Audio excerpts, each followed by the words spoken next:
بسم اللہ الرحمن الرحیم۔ السلام علیکم پیارے دوستو، حضرت امام حسن رضی اللہ تعالی عنہ کے ہاں ایک مہمان آیا۔ اس نے کھانا کھانے کے بعد شربت طلب کیا۔ حضرت امام حسن رضی اللہ تعالی عنہ نے دریافت فرمایا کہ آپ کو کون سا شربت پیش کیا جائے؟ مہمان نے جواب دیا کہ وہ شربت جب نہ ملے تو جان سے زیادہ قیمتی ہوتا ہے، اور جب مل جائے تو نہایت ہی کم قیمت ہوتا ہے۔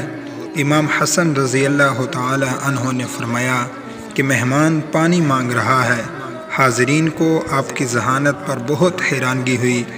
شیخ سعدی رحمۃ اللہ علیہ فرماتے ہیں کہ ایک مرغی کو دیکھیے کہ ایک گھونٹ پانی کا پی کر فوراً اپنا منہ اوپر آسمان کی طرف اٹھا کر گویا اللہ تعالیٰ کا شکر ادا کر لیتی ہے، مگر افسوس کہ غافل انسان 20 من پانی پی کر بھی اللہ کا شکر ادا نہیں کرتا۔ پیارے دوستو، احادیث مبارکہ، اقوال زریں، سبق آموز قصے، کہانیوں اور اسلامی واقعات کی ویڈیوز دیکھنے کے لیے ہمارا چینل دستور حیات سبسکرائب کر لیں۔ اپنا بہت سا خیال رکھیں۔ السلام علیکم۔